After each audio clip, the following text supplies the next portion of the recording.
तो हमने स्टार्ट करा था B pharmacy 5th semester pharmaceutical jurisprudence, और फार्मास्यूटिकल ज्यूरिस्प्रूडेंस के लास्ट लेक्चर में हमने यूनिट नंबर 2 को स्टार्ट किया था, जहां पर हमने देखा था drug magic remedies as well as sales of drug.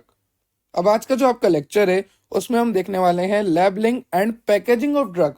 किस तरह से ड्रग को लेबल किया जाता है, ड्रग में क्या क्या इंक्लूड होना चाहिए। अगर जैसे मान लीजिए ये ड्रग है और इसको मैंने पैक कर दिया, तो इसके ऊपर किस तरह का लेबल होना चाहिए, लेबल में क्या क्या मेंशन होना चाहिए। जैसे अगर आप ड्रग के लेबल को देखेंगे, किसी भी फॉर्मुलेशन के लेबल को देखेंगे, चाहे वो टैबलेट हो, सिरप हो, तो उन लेबल्स पे लिखा हुआ होता है मैन्युफैक्चरिंग डेट, किसको कब बनाया गया, उसकी एक्सपायरी डेट, ठीक है। साथ ही साथ बैच नंबर, लाइसेंस नंबर और भी कई सारी इंफॉर्मेशन होती है, जैसे प्रिकॉशंस वगैरह, कहाँ पे स्टोर करना है, वो सब, कंपनी का नाम, मैन्युफैक्चरर का नाम, सारी डिटेल्स जो है लेबलिंग पर होनी चाहिए, ठीक है। और अगर ये सारी डिटेल लेबलिंग पे नहीं हुई तो फिर ऑफेंसेस एंड पेनल्टीज भी हम आज के इस लेक्चर में देखेंगे। और लिस्ट ऑफ परमिटेड कलर, जो कि मैंने आपको पहले ही लेक्चर में डिस्क्राइब कर दिया है, पर फिर भी मैं यहाँ पर हेडिंग दे रखी है तो बता दूंगा कौन कौन से कलर्स आप यूज कर सकते हैं। नेचुरल, कोलतार, जो भी कलर्स होते हैं वो मैं आपको बता दूंगा। उसके बाद हमें देखना है डी टैप। डी टैप का मतलब होता है ड्रग टेक्निकल एडवाइजरी बोर्ड, आपको फुल फॉर्म से दे रखा है और इसको शॉर्ट में बोलते हैं डी टैप। कई बार क्वेश्चन आता है 5 मार्क्स में कि ये डी टैप क्या है। उसके बाद आपको पूछा जाता है सेंट्रल ड्रग लेबोरेटरी के बारे में, ड्रग कंसल्टिव कमेटी के बारे में, जो डीसीसी है, इससे भी आपको 5 मार्क्स का क्वेश्चन कई बार पुटअप होता है। फिर आपको यहाँ पर दे रखा है government drug analyst, licensing authority, controlling authority and drug inspector. अब इनमें से कई सारे टॉपिक्स मैं आपको बहुत बार पढ़ा चुका हूं, जैसे कि ड्रग इंस्पेक्टर। ड्रग इंस्पेक्टर क्या करते हैं, उनको किसी सैंपल में दिक्कत लगती है तो वो लैब में भेज देते हैं टेस्टिंग के लिए, रिकॉर्ड्स वगैरह चेक करते हैं आकर, ठीक है। साथ ही साथ लाइसेंसिंग अथॉरिटी जो है लाइसेंस प्रोवाइड करती है, लाइसेंस को कैंसिल भी कर सकती है, प्रोवाइड भी करती है। अगर कोई दिक्कत आती है तो उसको कैंसिल करने की भी ये दम रखती है। गवर्नमेंट ड्रग एनालिस्ट, नाम से पता लग रहा है ड्रग को एनालाइज करने वाला, चेक करने वाला।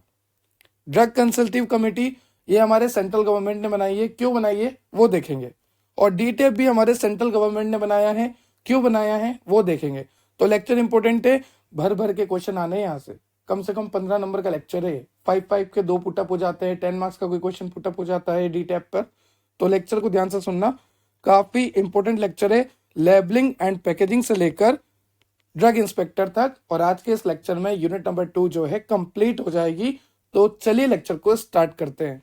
अगर आपको और लेक्चर की रिक्वायरमेंट है तो आप चेक कर सकते हैं हमारी प्लेलिस्ट, जहां पर आपको यूनिट वाइज सारे लेक्चर मैंने मेंशन किए हुए हैं। और अगर आपको नोट्स की रिक्वायरमेंट है तो आप चेक कर सकते हैं हमारी एप्लीकेशन, डेप्थ ऑफ बायोलॉजी की एप्लीकेशन आप डाउनलोड कर सकते हैं प्ले स्टोर से, और आपको वहां पर सारे नोट्स अवेलेबल मैंने कराए हुए हैं। वहां पर लाइव लेक्चर्स भी होते हैं, ऑनलाइन क्लासेस भी होती है, तो जरूर डाउनलोड कीजिएगा डेप्थ ऑफ बायोलॉजी एप्लीकेशन। चलिए लेक्चर को स्टार्ट करते हैं।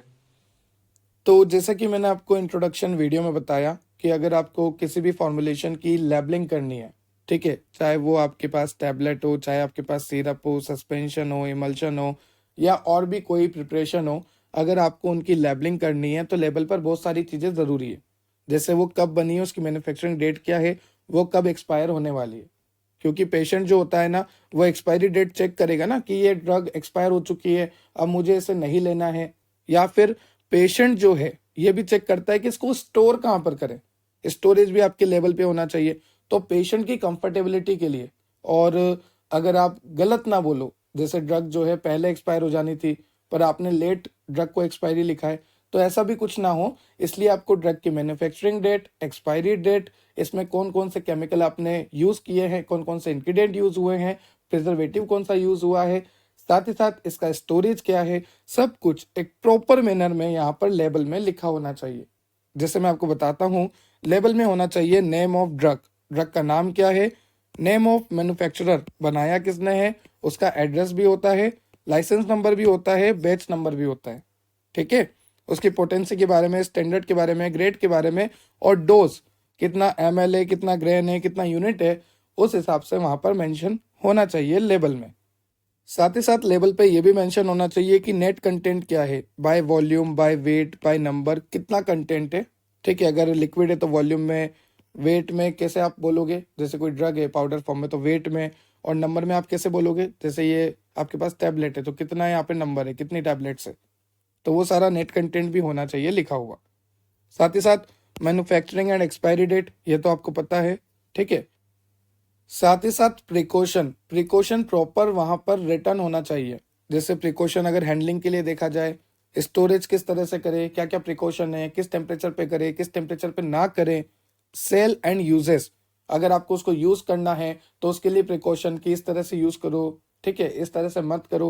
प्रॉपर प्रिकॉशन होने चाहिए आपकी फॉर्मुलेशन के ऊपर, चाहे वो टेबलेट हो, सिरप हो, सस्पेंशन हो, इमल्शन हो, कुछ भी हो, प्रॉपर फॉर्मुलेशन पे एक प्रॉपर आपको लेबलिंग करनी जरूरी है। और आपको स्पेशल इंस्ट्रक्शन भी देना है। मान लीजिए कोई टैबलेट है या कोई सिरप है जो कि इस टेम्परेचर पे खराब हो जाएगी, या फिर इसको इससे कम टेम्परेचर पे ही रखो, या फिर इसको इस तरह से लो, इस तरह से मत लो। अगर कोई स्पेशल प्रिकॉशन है, ठीक है, तो वो भी बताओ। स्पेशल इंस्ट्रक्शन है तो वो भी दो, वो सारा आपको मेंशन करना है। चलिए, मान लीजिए शेड्यूल जी की ड्रग है। अब आपको पता है शेड्यूल जी की ड्रग ऐसी ड्रग्स होती है जो कि बिना मेडिकल सुपरविजन के हम नहीं लेना चाहिए। अगर हम बिना मेडिकल सुपरविजन के उस ड्रग्स को लेंगे तो हमारी डेथ भी हो सकती है, या हमें कई तरह के साइड इफेक्ट, एडवर्स इफेक्ट और बीमारियां देखने को मिल सकती है। तो शेड्यूल जी की ड्रग्स जो है बिना मेडिकल सुपरविजन के हमें नहीं लेनी चाहिए। एक आरएमपी होना चाहिए, रजिस्टर्ड मेडिकल प्रैक्टिशनर, वो हमें सारी डिटेल देना चाहिए और उसके अंडर में, उसके इन्फ्लुएंस में, उसके सुपरविजन में ही हमें उन ड्रग्स को कंज्यूम करना चाहिए। ठीक है, तो वहां पर जैसे मान लीजिए आपकी टैबलेट है तो यहाँ पर अच्छे से मेंशन हो कि ये शेड्यूल जी की है, तो ध्यान रखिएगा टैबलेट के पीछे शेड्यूल मेंशन होते हैं। शेड्यूल एच है, शेड्यूल जी है, कौन से शेड्यूल की ड्रग है अभी मैं आपको बताता हूँ एक फोटो में, वहां पर सारे मेंशन होते हैं। अब बात करते हैं शेड्यूल एच के ड्रग की। तो आपको भी पता है शेड्यूल एच का ड्रग ऐसा ड्रग होता है जो बिना प्रिस्क्रिप्शन नहीं दिया जाता। मान लीजिए आपको शेड्यूल एच का ड्रग चाहिए, ठीक है, और आप गए किसी भी मेडिकल वाले के पास, तो मेडिकल वाला आपसे बोलेगा कि पहले एक प्रॉपर प्रिस्क्रिप्शन लाओ तभी मैं आपको ड्रग दूंगा। शेड्यूल एच की ड्रग बिना प्रिस्क्रिप्शन के कोई भी आपको नहीं देने वाला। ठीक है, तो शेड्यूल एच की ड्रग्स कौन कौन सी होती है वो मैंने आपको बताया था जब मैंने आपको शेड्यूल्स पढ़ाए थे। तो जैसे यहाँ पर एग्जाम्पल दे रखा है मैंने, देखो। ठीक है, ठीक है सर, हमें यहाँ तक क्लियर हो गया कि जो शेड्यूल एच की ड्रग होती है वो बिना प्रिस्क्रिप्शन के आप नहीं दे सकते, और शेड्यूल एच की ड्रग पे RX लिखा हुआ होता है। आप यहाँ पर देखिए ये RX लिखा हुआ है, ठीक है, तो इस तरह से RX लिखा हुआ होता है। साथ ही साथ अगर कोई नार्कोटिक ड्रग है तो उसके लिए NRX हम लिखेंगे। N का मतलब नार्कोटिक और RX का मतलब ये शेड्यूल एच के अंडर आती है, और शेड्यूल एच इस तरह से मेंशन होता है टैबलेट के ऊपर। ठीक है, to be sold by retail on the prescription of RMP, registered medical practitioner, मतलब जो डॉक्टर वगैरह है उनका एक प्रॉपर प्रिस्क्रिप्शन होना चाहिए। उस प्रॉपर प्रिस्क्रिप्शन होने के बाद ही आपको ये जो टैबलेट्स है ये मिलेंगी। ये शेड्यूल एच की ड्रग्स होती हैं। क्लियर हो गया?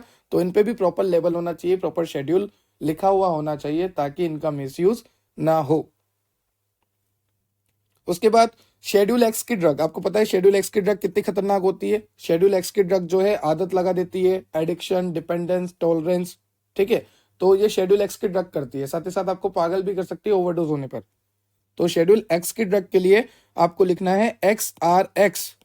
एक्स का मतलब तो शेड्यूल एक्स की ड्रग हो गई, और RX का मतलब बिना प्रिस्क्रिप्शन देनी ही नहीं है। ये तो मैंने आपको पहले ही बताया ना, RX का मतलब हो गया कि बिना प्रिस्क्रिप्शन देनी ही नहीं है। ठीक है, और प्रिस्क्रिप्शन पे अलग RX होता है। प्रिस्क्रिप्शन पे जो RX लिखा होता है ना उसका मतलब होता है यू टेक, आपको क्या क्या लेना है। ठीक है, और ये जो टैबलेट पे RX लिखा है इसका मतलब ये शेड्यूल एच की ड्रग है, मतलब इसको बिना प्रिस्क्रिप्शन के नहीं देनी है आपको। चलिए, अब बात करते हैं ऑप्थेल्मिक सॉल्यूशंस की, जैसे लिक्विड वगैरह जो है, सस्पेंशन वगैरह है, ऑइंटमेंट वगैरह है, जो भी लिक्विड प्रिपरेशन है। तो आपको ध्यान रखना है अगर कोई लिक्विड प्रिपरेशन है तो उसको आपको ओपन करने के बाद, जैसे मान लो ये पैक है पर इसको आपने ओपन करी, ओपन करने के बाद आपको इसको 1-2 महीने में ही कंप्लीटली यूज कर लेना होता है, क्योंकि उसके बाद इसमें बैक्टीरिया अटैक के चांसेस बढ़ जाते हैं, माइक्रोबियल अटैक के चांसेस बढ़ जाते हैं, क्योंकि ये लिक्विड प्रिपरेशन है, और लिक्विड प्रिपरेशन है तो जल ही जीवन है बैक्टीरिया के लिए भी। ठीक है, तो बैक्टीरिया यहाँ पर अटैक कर सकता है। यहाँ पर मैंने लिखा है कि ये लिक्विड प्रिपरेशन है तो बैक्टीरिया अटैक हो सकता है और आपकी ऑप्थेल्मिक प्रिपरेशन जो है खराब हो सकती है। साथ ही साथ ऑप्थेल्मिक प्रिपरेशन पे भी एक प्रॉपर लेवल होना चाहिए कि आपने यहाँ पर कौन सा प्रिजर्वेटिव यूज किया है, अगर यूज किया है तो कौन सा किया है, कौन कौन से यहाँ पर इंग्रेडिएंट यूज किए हैं, और अगर स्पेशल इंस्ट्रक्शन हो तो वो भी मेंशन होना चाहिए।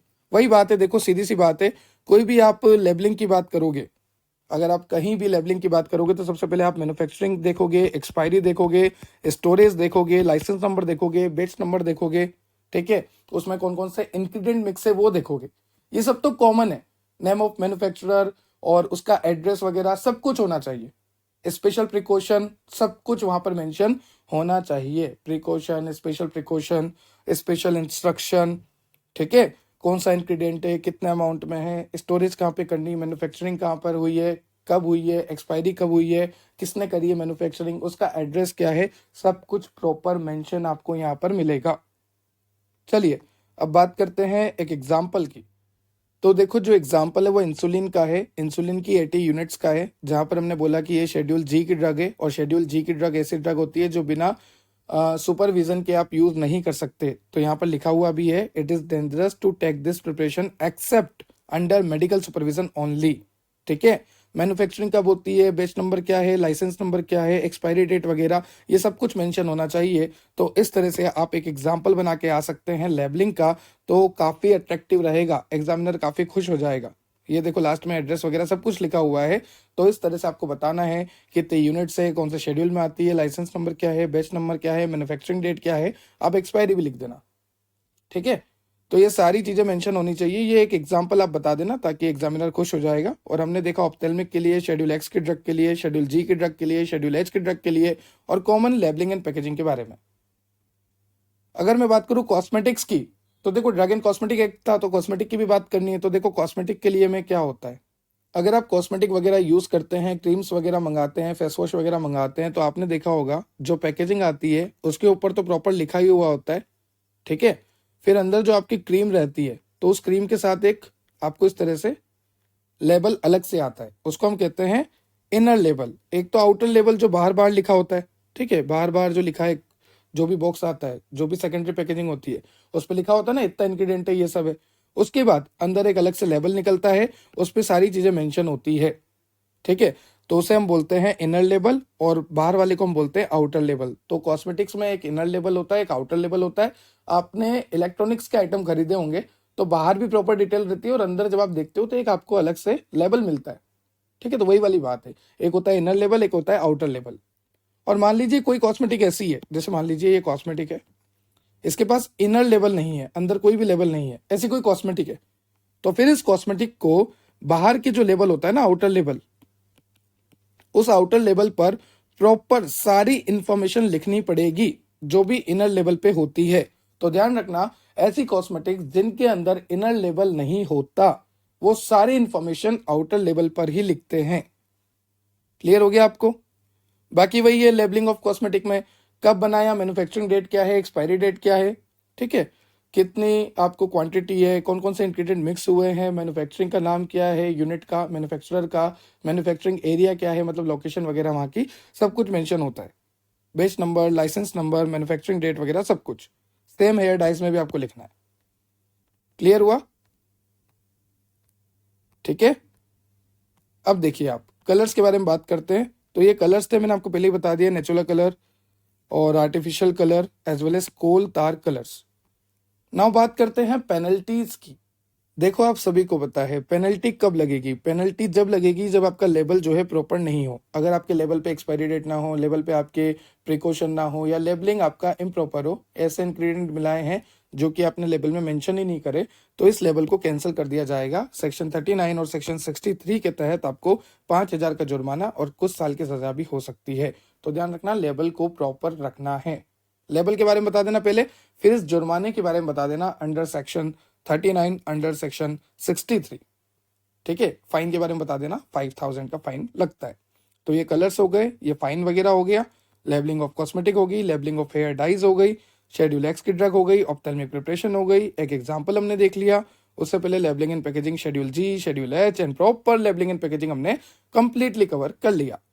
अब नेक्स्ट है आपका डी टैप। तो देखो नाम बहुत बड़ा है, D tap D tap D tap, तो उतने ही ज्यादा मेंबर भी है इसमें। पर मेंबर को स्टार्ट करने से पहले ये समझते हैं डी टैप क्यों बनाया गया और डी टैप होता क्या है। तो देखो सेंट्रल गवर्नमेंट ने अपॉइंट किया है डीटैप को। आई रिपीट, डीटैप को किसने बनाया है? सेंट्रल गवर्नमेंट ने अपॉइंट किया है डीटैप को। डीटैप का मतलब होता है ड्रग टेक्निकल एडवाइजरी बोर्ड। कब बनाया था? 1940 में। आई रिपीट, सेंट्रल गवर्नमेंट ने अपॉइंट किया था डीटैप को 1940 में। ये बात आपको क्लियर हो गई। और डीटैप का फुल फॉर्म होता है ड्रग टेक्निकल एडवाइजरी बोर्ड। अब नाम से पता लग रहा एडवाइजरी, तो ये क्या करेगा? एडवाइस देगा, सलाह देगा। तो सेंट्रल गवर्नमेंट ने किसको बनाया है? डीटैप को बनाया है। कब बनाया है? 1940 में बनाया है। और किस लिए बनाया है? ताकि ये एडवाइस दे सके। जो इंडिया में काम फ्री में होता है ना, सलाह देने का, तो इसका काम भी क्या है? सलाह देने का। तो ध्यान रखना, डीटैप का काम होता है सलाह देने का। अब ये किस किस को सलाह देता है और किस बात पर सलाह देता है वो देख लो। ये सलाह देता है सेंट्रल गवर्नमेंट को, स्टेट गवर्नमेंट को। अब आप बोलोगे सर, जिसने इसको बनाया, सेंट्रल गवर्नमेंट ने डीटैप को बनाया, अब डीटैप ही इसको सलाह दे रहा है? बिल्कुल। तो डीटैप जो है सलाह देता है सेंट्रल गवर्नमेंट को, स्टेट गवर्नमेंट को। किस मैटर पर? टेक्निकल मैटर पर। किससे रिलेटेड टेक्निकल मैटर? जो भी आपके ड्रग एंड कॉस्मेटिक एक्ट था ना, जो भी रूल्स वगैरह हैं, जो भी एक्ट वगैरह हैं, उनसे रिलेटेड जो भी टेक्निकल मैटर होता है, तो उस रिलेटेड डीटैप जो है एडवाइस देता है। किसको एडवाइस देता है? सेंट्रल गवर्नमेंट को, स्टेट गवर्नमेंट को। आई रिपीट, मैं आपको रिपीट कर देता हूं, डीटैप जो है 1940 में बना है। किसने बनाया? सेंट्रल गवर्नमेंट ने बनाया। डीटैप का काम होता है सलाह देना, जो भी टेक्निकल मैटर होता है उन पे। किससे related technical matter? Drug and cosmetic act से रिलेटेड जो भी टेक्निकल मैटर होता है, डीटैप का काम होता है उससे रिलेटेड सलाह देना। किसको सलाह देता है? Central government as well as state government को। ठीक है, तो बनाया किसने? सेंट्रल ने। सलाह किसको देगा? सेंट्रल गवर्नमेंट, स्टेट गवर्नमेंट को। किस related? Drug and cosmetic act से रिलेटेड जो भी टेक्निकल मैटर होते हैं उसमें। कब बनाया था? 1940 में। ठीक है, मैं यहाँ तक क्लियर हो गया। चलिए आगे चलते हैं। अब देखते हैं कॉन्स्टिट्यूशन ऑफ डीटैप। डीटैप में कौन कौन से मेंबर है? क्योंकि अगर डीटैप हमारे सेंट्रल गवर्नमेंट को, स्टेट गवर्नमेंट को सलाह दे रहा है तो उसमें जरूर बहुत सारे मेंबर होंगे। तो देखो, सबसे पहला है एक्स ऑफिसर मेंबर। तो कौन कौन से होते हैं? जैसे director general of health service. ठीक है, फिर होता है DCI, drug controller of India. फिर होता है पीसीआई का प्रेसिडेंट और एमसीआई का प्रेसिडेंट। पीसीआई का मतलब हो गया फार्मेसी काउंसिल ऑफ इंडिया का प्रेसिडेंट और एमसीआई का मतलब हो गया मेडिकल काउंसिलिंग ऑफ इंडिया का प्रेसिडेंट। साथ ही साथ डायरेक्टर डायरेक्टर डायरेक्टर डायरेक्टर। कौन कौन से डायरेक्टर? सेंट्रल ड्रग लेबोरेटरी जो कि कोलकाता में सिचुएटेड है, वहां के डायरेक्टर। साथ ही साथ सेंट्रल ड्रग रिसर्च इंस्टीट्यूट जो कि लखनऊ में सिचुएटेड है, वहां के डायरेक्टर। साथ ही साथ सेंट्रल रिसर्च इंस्टीट्यूट जो कसौली में सिचुएटेड है, वहां के डायरेक्टर। और इंडियन वेटनरी रिसर्च इंस्टीट्यूट जो कि इज्जत नगर में सिचुएटेड है, वहां के डायरेक्टर। तो ध्यान रखना, एक्स ऑफिसर मेंबर बोलते हैं उनको। और एक्स ऑफिसर मेंबर कहाँ कहाँ के आपको चाहिए? आई रिपीट, एक तो आपको चाहिए director of general health service, एक आपको चाहिए ड्रग कंट्रोलर ऑफ इंडिया, दो आपको चाहिए प्रेसिडेंट, एक चाहिए पीसीआई का, एक चाहिए एमसीआई का, pharmacy council of India and medical counselling of India. And आपको चाहिए 4 डायरेक्टर, चारों लेबोरेटरी से, central drug laboratory, central drug research institute, central research institute and Indian veterinary research institute. ठीक है, तो ये तो हो गए सारे x member, x officer member. ठीक है, ये कॉन्स्टिट्यूशन पढ़ रहे हैं। सबसे पहले मैंने आपको क्या बताया? सबसे पहले मैंने आपको बताया कि जो हमारा सेंट्रल गवर्नमेंट है उसने डीटैप को बनाया 1940 में। फिर अब डीटैप जो है सलाह देगा ड्रग एंड कॉस्मेटिक एक्ट से रिलेटेड सेंट्रल गवर्नमेंट को, स्टेट गवर्नमेंट को। तो डीटैप में बहुत सारे मेंबर होते हैं। डीटैप बना हुआ है एक्स ऑफिसर मेंबर से, जैसे डायरेक्टर जनरल हो गया, डीसीआई हो गया, पीसीआई हो गया, एमसीआई हो गया, और 4 डायरेक्टर हमारे रिसर्च इंस्टीट्यूट से हो गए। फिर आते हैं नॉमिनेटेड मेंबर्स। नॉमिनेटेड मेंबर्स में होता है एक पर्सन फार्मास्यूटिकल इंडस्ट्री का चाहिए, 2 गवर्नमेंट एनालिस्ट चाहिए। देखो, ये सारे मेंबर आपको एज इट इज याद रखना है। ठीक है, ऐसा नहीं है सीरीज में याद रखना है, आप ऊपर नीचे लिख सकते हो, कोई दिक्कत नहीं है, बट ये सारे याद रखना है। सारे मेंबर्स है डीटैप, डीटैप इनसे ही मिलकर बना है। और अगर डीटैप 5 में आता है तो पहले तो ये इंट्रोडक्शन जो मैंने आपको दिया, उसके बाद सारे मेंबर्स बताने। कुछ मेंबर और हैं जिन्हें हम कहते हैं इलेक्टेड मेंबर। जैसे कि आपको टीचर चाहिए, जैसे फार्मेसी में टीचर चाहिए या फार्मास्यूटिकल केमिस्ट्री से उनने अपना ग्रेजुएशन किया है, वो टीचर चाहिए। ठीक है, एक पर्सन आपको चाहिए इंडियन फार्मास्यूटिकल एसोसिएशन से, एक पर्सन आपको चाहिए इंडियन मेडिकल एसोसिएशन से, एक पर्सन आपको चाहिए Indian council of medical research से। तो इन सब से मिलकर एक टीम तैयार कर रहे हैं हम, जैसे क्रिकेट की टीम होती है ना, विराट कोहली चाहिए, रोहित शर्मा चाहिए, केएल राहुल चाहिए, तो अच्छे अच्छे प्लेयर हम इकट्ठे कर रहे हैं। फिर बॉलर्स में भी हम बेस्ट बेस्ट बॉलर ले लेंगे, उसके बाद एक टीम बनेगी। ठीक है, जैसे आईपीएल में टीम बनती है। यहाँ तक क्लियर हुआ आपको? तो ये इलेक्टेड मेंबर्स है, तो इलेक्टेड मेंबर मिला के, एक्स ऑफिसर मेंबर मिला के, नॉमिनेटेड मेंबर मिला के हम बना रहे हैं डीटैब, और डीटैब जो है सलाह देने का काम करता है। अभी तक आपको ये पता है कि डीटैब ही है जो है, यही है जो सबको सलाह देता है। पर अगर मैं आपको बोलूं कि डीटैब को भी कोई सलाह देने वाला है, तो वो कौन है? वो है डीसीसी, ड्रग कंसल्टिव कमिटी। और इसको बनाया किसने? अगेन हमारी सेंट्रल गवर्नमेंट ने। तो ध्यान रखना, सेंट्रल गवर्नमेंट ने डीसीसी को भी बनाया है। और अगर देखा जाए तो ये डीसीसी जो है सबसे टॉप पर आता है, क्योंकि ये डीसीसी जो है आपके डीटैब को भी एडवाइस देता है। ठीक है, तो ध्यान रखना, सेंट्रल गवर्नमेंट ने ही डीसीसी को बनाया और सेंट्रल गवर्नमेंट ने ही डीटैब को बनाया। अभी तक तो हम डीटैब कर रहे थे कि सारी इंफॉर्मेशन डीटैब देगा, सारा सब कुछ डीटैब बताएगा।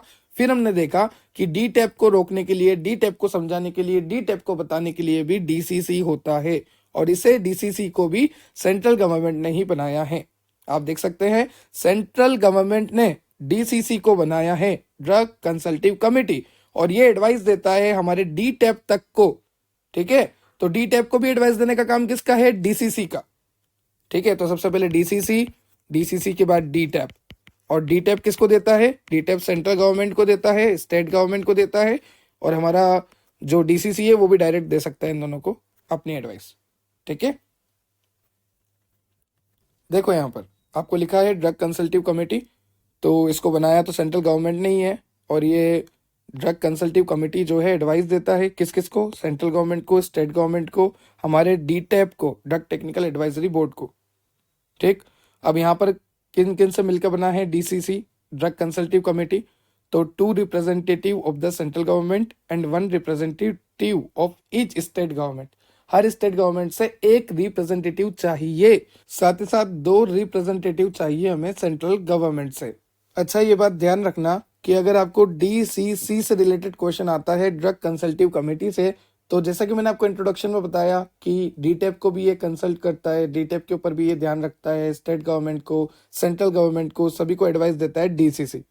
ठीक है, अब डीसीसी आप लिखोगे, इतना इंट्रोडक्शन लिख दोगे, फिर आपको डीटैब समझा देना है, क्योंकि डीसीसी जो है उसके अंडर में ही आ रहा है ना डीटैब, तो डीटैब को भी हम समझा सकते हैं, और डीटैब के मेंबर भी हम लिख सकते हैं। जब बड़ा क्वेश्चन आ जाए तो इस तरह से हमें हैंडल करना है। अगर हमसे सिर्फ डीसीसी पूछ लिया 10 मार्क्स में, जो कि कभी नहीं होना, फिर भी मैं एक आइडिया दे रहा हूँ, क्योंकि क्वेश्चन पेपर किसी भी तरह से बन सकता है, 2 मार्क्स को 10 में भी कर सकते हैं वो।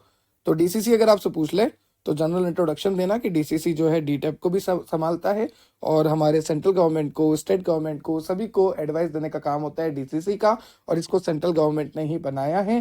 साथ ही साथ डीसीसी के अंडर में अगर डीटैब आ रहा है तो डीटैब के मेंबर हम बता देंगे, और डीसीसी के मेंबर भी हमने देख लिए रिप्रेजेंटेटिव, जो एक तो हमें ईच स्टेट से चाहिए, और एक 2 सेंट्रल गवर्नमेंट के रिप्रेजेंटेटिव हमें चाहिए। चलिए आगे चलते हैं, अब हम देखने वाले हैं लेबोरेटरीज के बारे में।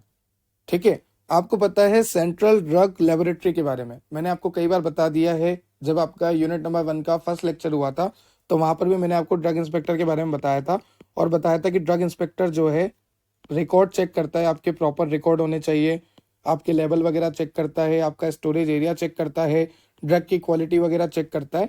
और अगर उसको कहीं भी गड़बड़ लगती है, जैसे मान लीजिए ड्रग इंस्पेक्टर को किसी भी सैंपल में गड़बड़ लगी, तो वो सैंपल को जो है सेंट्रल ड्रग लेबोरेटरी में सेंड कर देता है, और सेंट्रल ड्रग लेबोरेटरी में जो है इंस्पेक्शन होता है, उस सैंपल की टेस्टिंग होती है। क्या ये सैंपल सही है, इस सैंपल में कोई टॉक्सिक इंग्रेडिएंट तो नहीं, क्या इस टैबलेट से या इस सिरप से या इस फॉर्मुलेशन से पीपल्स को ज्यादा नुकसान तो नहीं होगा, ह्यूमंस को ज्यादा अफेक्ट तो नहीं होगा, तो वो सारी बातें चेक होती है सेंट्रल ड्रग लेबोरेटरी में। ठीक है, तो सेंट्रल ड्रग लेबोरेटरी में सैंपल्स आते हैं, चाहे वो ड्रग के सैंपल हो, कॉस्मेटिक के सैंपल हो, और कौन सेंड करता है? या तो कोर्ट सेंड करेगी, कोर्ट में कोई केस वगैरह हुआ तो कोर्ट सेंड करेगी, या फिर इंस्पेक्टर सेंड करेंगे। तो ध्यान रखना, कोर्ट और इंस्पेक्टर दोनों सेंड करते हैं सैंपल सेंट्रल ड्रग लेबोरेटरी को, किस लिए? चेकिंग के लिए, टेस्टिंग के लिए। पर कुछ ऐसी टेस्टिंग होती है जैसे बायोलॉजिकल टेस्टिंग, माइक्रोबायोलॉजिकल टेस्टिंग, वो सेंट्रल ड्रग लेबोरेटरी में नहीं होगी। आई रिपीट, ज्यादातर जो टेस्ट होते हैं वो सेंट्रल ड्रग लेबोरेटरी में हो जाते हैं, पर कुछ बायोलॉजिकल हो गया, कुछ माइक्रोबायोलॉजिकल टेस्टिंग हो गई, तो इनके लिए बहुत तरह की लैब है, जैसे मैंने आपको यहाँ पर लिखा हुआ है, जैसे सेरा है, वैक्सीन है, टॉक्सिन है, एंटीजन है। अगर इनके ऊपर टेस्टिंग करनी है तो सेंट्रल रिसर्च इंस्टीट्यूट जो कि कसौली में है, वहां पर ये सैंपल जाएंगे। तो वैसे ही आपको मैंने सारा बता रखा है, कॉन्डम्स के लिए, आईयूडी के लिए, वीडीआरएल एंटीजन के लिए, ठीक है, ओरल पोलियो वैक्सीन के लिए, सभी के लिए अलग अलग रिसर्च इंस्टीट्यूट होते हैं। और ये सभी किस में आते हैं? बायोलॉजिकल और माइक्रोबायोलॉजिकल टेस्टिंग के अंडर में आते हैं। तो अगर आपको बायोलॉजिकल और माइक्रोबायोलॉजिकल टेस्टिंग करनी है तो वो टेस्टिंग सीडीएल में नहीं होगी, उनके लिए अलग से यहाँ पर लेबोरेटरीज सारी मेंशन है। तो अगर आपको सीडीएल का क्वेश्चन आता है तो आपको प्रॉपर बताना है क्या क्या आप मेंशन करने वाले हो। सबसे पहले आप बोलना कि सेंट्रल ड्रग लेबोरेटरी में जो है सैंपल आता है, सैंपल की टेस्टिंग वगैरह होती है, ड्रग इंस्पेक्टर और हमारा जो कोर्ट है वो सैंपल को सेंड करता है टेस्टिंग के लिए। अगर सैंपल में कोई भी इम्प्योरिटी निकलती है या सैंपल टॉक्सिक निकलता है तो हम उसको बैन कर देते हैं। हम एज इट इज इन्फॉर्मेशन, जो भी जेन्युइन इन्फॉर्मेशन है वो शेयर कर देते हैं। साथ ही साथ अगर बायोलॉजिकल माइक्रोबायोलॉजिकल टेस्टिंग की बात हो तो वो सेंट्रल ड्रग लेबोरेटरी में नहीं होगी। सेंट्रल ड्रग लेबोरेटरी जो आपकी कोलकाता में है वहां पर नहीं होगी बायोलॉजिकल और माइक्रोबायोलॉजिकल टेस्टिंग। इसके लिए आपको अलग अलग तरह की लैब यहाँ पर मैंने बता रखी है, तो ये सारा आपको लिखना है, ठीक है।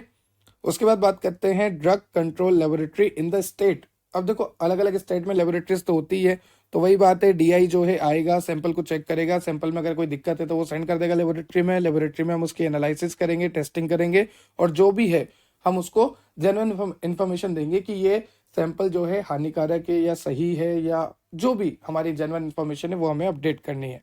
साथ ही साथ अगर कोई पर्सन एनालाइज करवाना चाहता है तो वो भी करवा सकता है, नेसेसरी जो फी है उसको पे करके आप भी एनालाइज करवा सकते हैं। अब बात करते हैं गवर्नमेंट एनालिस्ट की। तो देखो नाम से पता लग रहा, एनालिस्ट, एनालिस्ट का मतलब होता है चेक करने वाला। यहाँ पर देखो ये चेक कर रहा है ना, तो नाम से पता लग रहा और फोटो से भी पता लग रहा है एनालिस्ट। एनालिस्ट का मतलब होता है जो चेक कर रहा है, चेक करने वाला, जो एनालिसिस करता है ना उसको एनालिस्ट कहते हैं। और ये गवर्नमेंट एनालिस्ट है। तो गवर्नमेंट एनालिस्ट जो है दो तरह से होते हैं।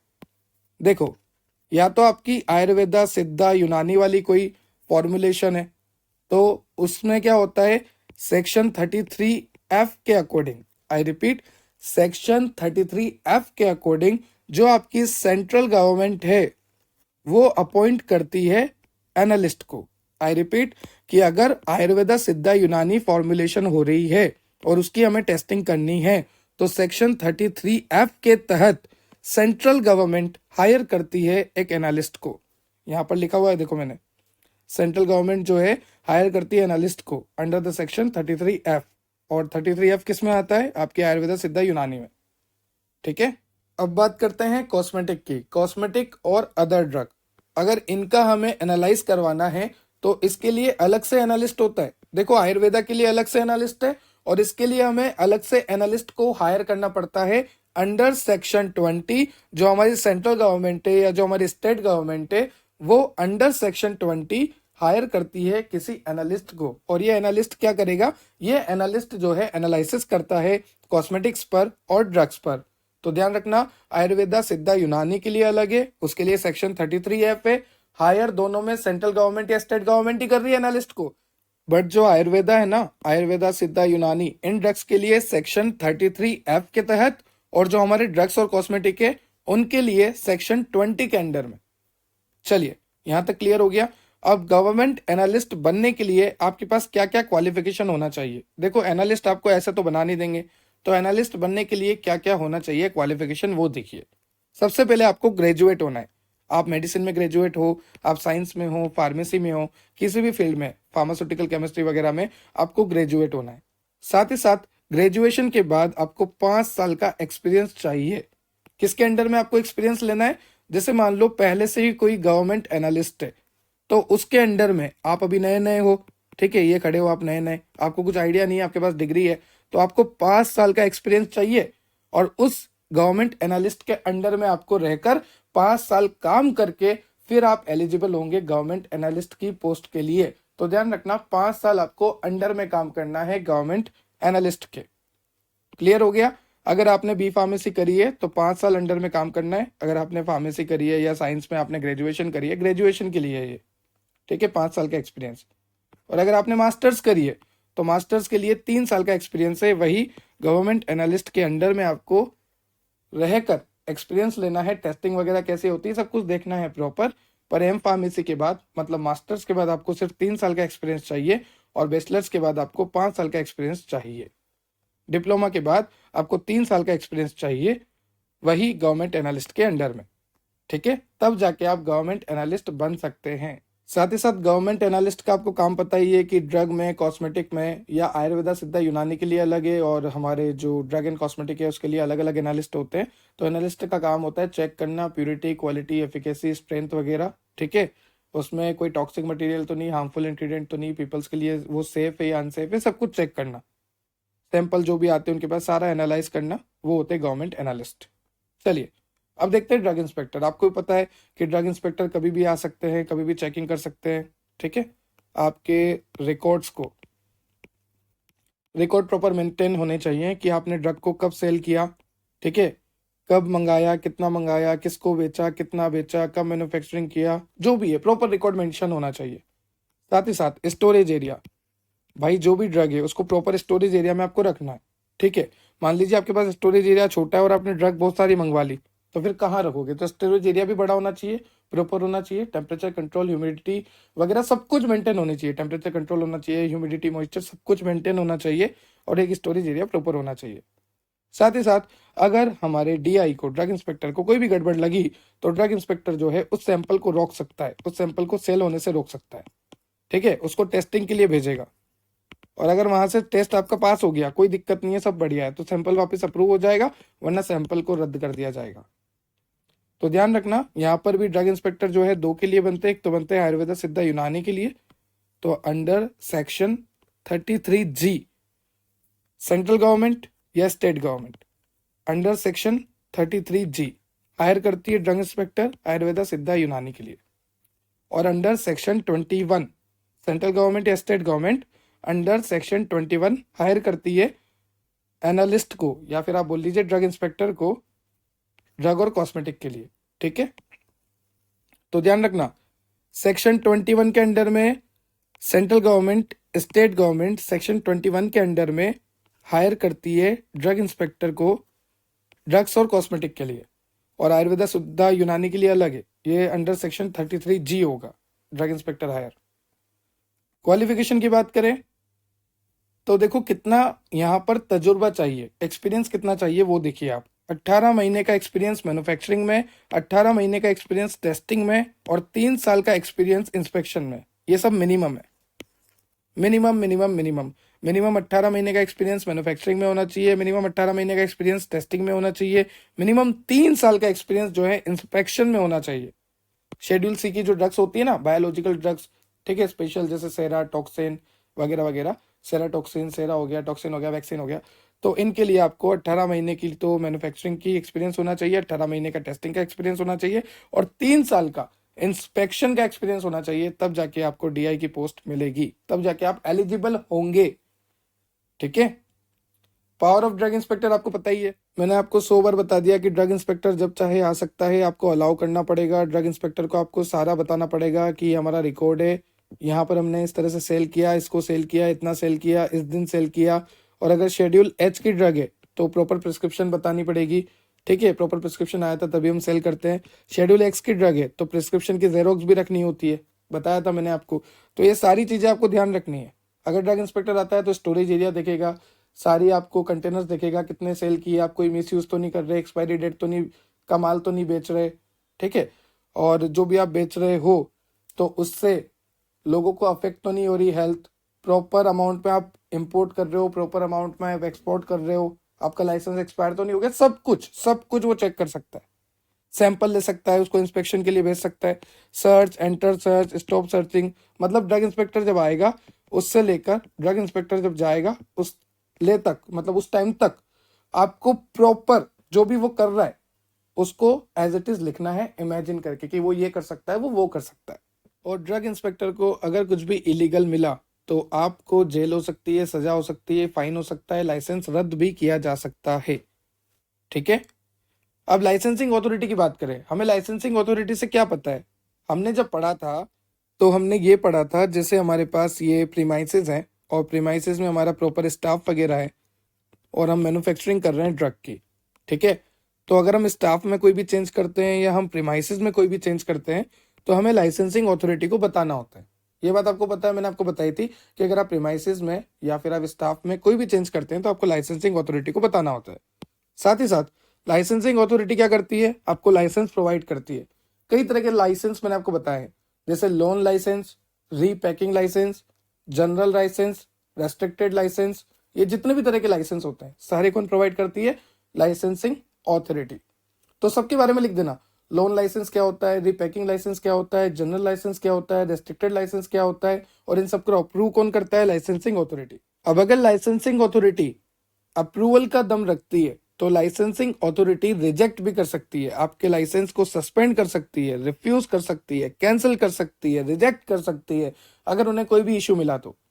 ठीक है, तो ये सारा पावर होता है लाइसेंसिंग अथॉरिटी के पास। अब लाइसेंसिंग अथॉरिटी को किसने बनाया, तो जो लाइसेंसिंग अथॉरिटी है उसको हायर किया है स्टेट गवर्नमेंट ने। आई रिपीट, लाइसेंसिंग अथॉरिटी को हायर किया है स्टेट गवर्नमेंट ने, और लाइसेंसिंग अथॉरिटी के पास पावर होती है आपको लाइसेंस प्रोवाइड करने की। कौन कौन से licence, loan licence, repacking licence, general licence, restricted licence, कई तरह के लाइसेंस होते हैं। तो ये सारे लाइसेंस, जैसे वेंडर्स वगैरह थे, घुमक्कड़ वगैरह, घुमक्कड़ लोग, उनके पास भी लाइसेंस होता है। लाइसेंस जो शेड्यूल C7 का होता है, लाइसेंस जो शेड्यूल X का होता है, तो कई तरह के लाइसेंस होते हैं। वो सारे लाइसेंस लाइसेंसिंग अथॉरिटी प्रोवाइड करती है और उनको कैंसिल करने का भी ये दम रखती है। ठीक है, अब क्वालिफिकेशन क्या क्या होने चाहिए लाइसेंसिंग अथॉरिटी के मेंबर बनने के लिए आपके पास। तो देखो यहाँ पर फर्स्ट पॉइंट लिखा है, he is a graduate in pharmacy. Pharmacy में ग्रेजुएट होना है, फार्मास्यूटिकल केमिस्ट्री में ग्रेजुएट होना है, क्लिनिकल फार्माकोलॉजी में ग्रेजुएट होना है, या माइक्रोबायोलॉजी में ग्रेजुएट होना है। किसी भी एक में आपको ग्रेजुएशन चाहिए, clinical pharmacology, microbiology, pharmacy, pharmaceutical chemistry. साथ ही साथ मैन्युफैक्चरिंग में और टेस्टिंग में कम से कम 5 साल का एक्सपीरियंस। देखो 5 साल का एक्सपीरियंस तो सब में चाहिए, अगर आपने बैचलर करा है तो 5 साल का एक्सपीरियंस चाहिए, अगर आपने मास्टर्स करा है तो 3 साल का एक्सपीरियंस चाहिए ही चाहिए। और ये जो रिक्वायरमेंट है ये आपको 12 अप्रैल 1989 से जो पहले हैं उनके लिए नहीं है। मतलब अगर 12 अप्रैल 1989 से पहले जो लोग लाइसेंसिंग अथॉरिटी में हैं उनके लिए 5 साल का एक्सपीरियंस जरूरी नहीं है। पहले तो लोगों को जॉब दी जाती थी, पर जैसे जैसे जनसंख्या बढ़ी, ठीक है, फिर अब क्या हो गया, 5 साल का एक्सपीरियंस जरूरी हो गया, क्योंकि अब तो बहुत सारे हैं इस लाइन में और सबको जॉब चाहिए, एक सिक्योर जॉब चाहिए। तो 5 साल का एक्सपीरियंस चाहिए। अगर आपने आपकी भी डिग्री करी है तो उसके बाद आपको मैन्युफैक्चरिंग में और टेस्टिंग में 5 साल का एक्सपीरियंस चाहिए, उसके बाद आप मेंबर बनोगे। और 12 अप्रैल 1989 से पहले ऐसा कुछ नहीं था, 12 अप्रैल 1989 के बाद ऐसा सब कुछ है। ठीक है, कंट्रोलिंग अथॉरिटी बिल्कुल सेम है। देखो ग्रेजुएशन चाहिए, 5 साल का एक्सपीरियंस चाहिए मिनिमम आपको मैन्युफैक्चरिंग में या टेस्टिंग में, और सेम लाइन यहाँ पर भी आपको लिखनी है 12 अप्रैल 1989 वाली। तो ये हो गया आपका लाइसेंस। जैसे कंट्रोलिंग अथॉरिटी के बारे में हमने देखा, उससे पहले हमने देखा लाइसेंसिंग अथॉरिटी के बारे में। ठीक है, उससे पहले हमने ड्रग इंस्पेक्टर के बारे में देखा, power of drug inspector and qualification of drug inspector which is required. ठीक है, and qualification of government analyst हमने देखा, गवर्नमेंट एनालिस्ट को कौन हायर करता है, गवर्नमेंट एनालिस्ट क्या होते हैं, और गवर्नमेंट एनालिस्ट आयुर्वेद के लिए अलग होते हैं और हमारी ड्रग एंड कॉस्मेटिक के लिए अलग होते हैं। साथ ही साथ लेबोरेटरीज के बारे में हमने देखा था, कई तरह की लेबोरेटरीज देखी थी। लेबोरेटरीज वो है जिसमें बायोलॉजिकल और माइक्रोबायोलॉजिकल टेस्टिंग होती है, क्योंकि वो CDL में नहीं होती। उससे पहले हमने DTAP देखा था, DCC देखा था, सारा हमने जनरल इंट्रोडक्शन वगैरह सब कुछ कवर किया था।